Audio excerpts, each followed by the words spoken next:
폭발한 물질은 휘발유인데 착화원이 없답니다. 그게 기폭장치 역할을 한 것 같은데 뭘까요? 이게 뭔진 모르지만 범인이 지연발화 수법을 쓴 것 같네요. 지연 발화요? 생수통 가득히 가솔린을 채워왔는데 그 자리에서 바로 불을 붙이면? 범인도 같이 날아갔겠죠. 그래서 발화를 늦추는 방법을 썼을 거예요. 도망칠 시간을 벌 동안. 아마 시간 계산도 치밀하게 했겠죠, 초 단위로. 라이터는요? 키메라 라이터가 또 발견됐다던데. 폭발 현장에서 좀 떨어진 현장 조감도 위에 붙여져 있었어요. 눈에 잘 띄게. 눈에 띄게? 이상하네. 지금까지 범인은 피해자 주변에 라이터를 뒀었잖아요. 피해자가 보면서 공포를 느끼도록. 근데 이번엔 피해자 위주가 아니네요. 제3자 위주로 제3자의 시선을 의식하고.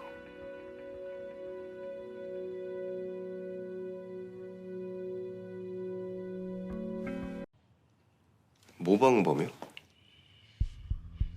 지금까지 키메라는 철저하게 자신을 숨겨왔어요. 근데 이번엔 달라요. 전화를 그것도 언론사에 한 겁니다. 자신을 키메라라고 지칭하면서. 아니 뭐 이게 정체를 드러내야 될 때가 된 게 아닐까요?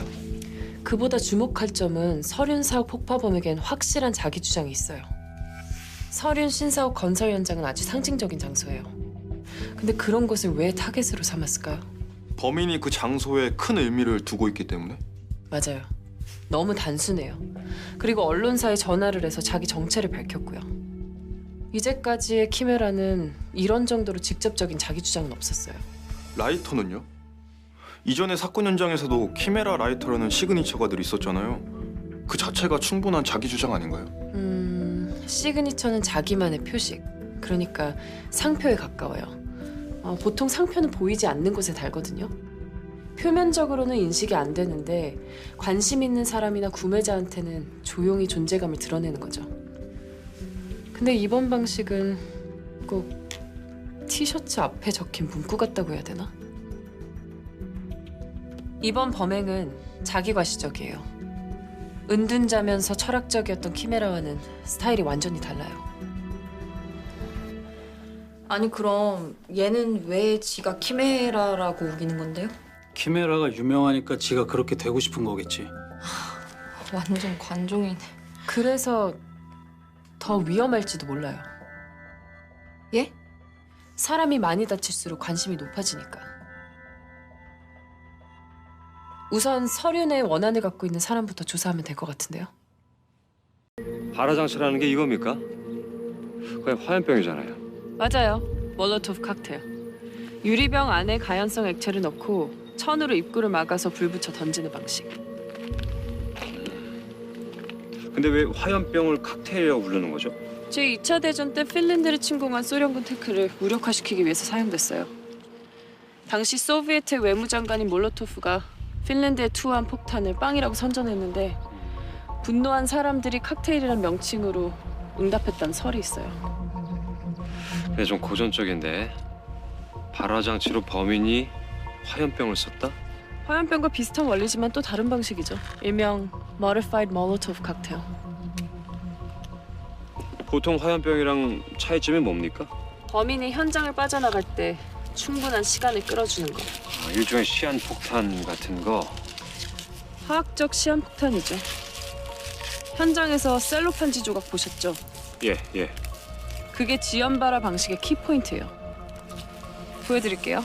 여기 포타시움 클로레이트와 슈거. 우선 빈 병 바닥에 황산을 부어요.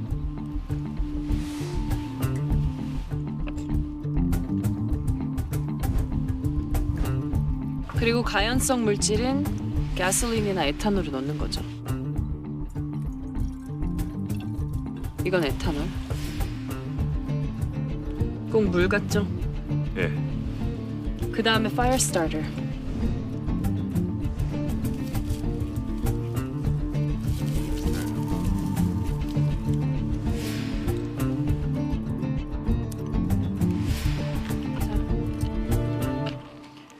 여러 개의 생수통 중 몰로토프 칵테일이 든 생수통은 단 하나.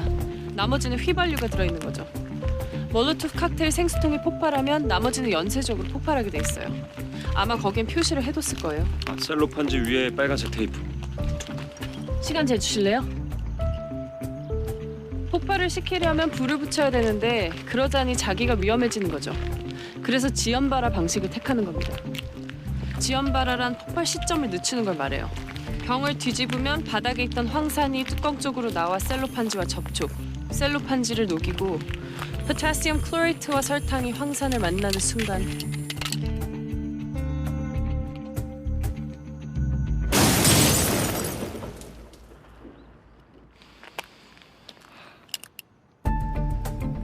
황산이 셀로판지를 녹이는 시간은 3에서 40초. 그때 범인이 현장을 빠져나가는 거죠. 대형 폭발이라니 키메라가 뭔가 달라진 느낌인데요. 그죠? 이전 사건들과는 질감이 달라요. 수사관님, 그럼 이거 전혀 다른 사건이라고 볼 수 있는 겁니까? 그럴 가능성이 있지만 그렇다고 단정지어 얘기할 순 없어요. 아, 예. 자, 여기서 사흘 전에 발생한 서륜그룹 신사후 건설 현장 폭발 사건을 얘기 안 할 수가 없는데요. 범인이 이례적으로 이 사건부터 나는 키메라다고 전면에 나서기 시작했습니다. 이번 사건은 어떻게 보십니까? 공식적으로는 아직 거기에 대해서 이렇다 저렇다 말할 단계가 아닙니다. 그럼 수사관님 개인적인 의견은 어떠세요? 제 생각을 말씀드리면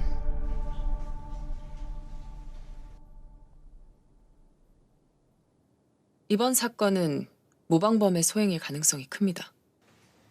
모방범이요? 어떤 이유로 그렇게 보시나요? 이전까지의 범죄는 특정 인물을 타겟으로 삼았는데요. 이번엔 타겟이 불분명합니다. 이거는 범인 자신의 목표가 불분명하다는 뜻도 되거든요. 목표가 불분명하다. 저는 좀 의견이 다른데요. 네, 말씀하세요, 김 기자님. 이번 사건이 모방범의 소행이라는 데까지는 수사관님과 의견이 일치하는데 제 생각엔 범인은 상당히 목표가 뚜렷하다고 봐요.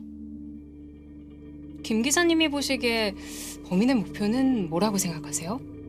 범인은 범행 직후에 바로 방송국으로 전화를 걸어왔습니다. 자신의 키메라라고 밝혔고요. 저는 여기서 범인의 의도가 드러난다고 보는 거죠. 어떤 의도죠?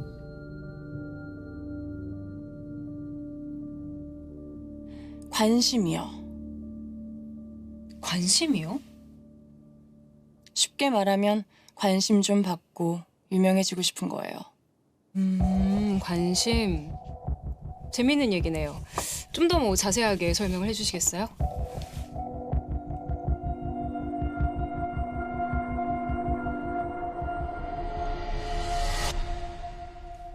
범인은 외톨이일 겁니다. 친구도 없을 거고 사회 부적응자 느낌?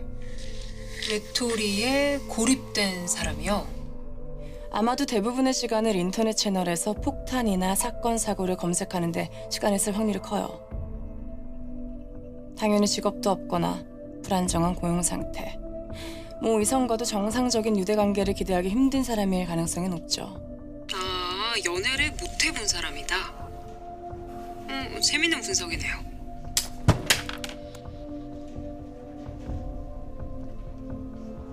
근거 없는 추정입니다. 방금 김 기자님이 하신 말씀은 객관적 사실에 의거하지 않은 말 그대로 상상이에요.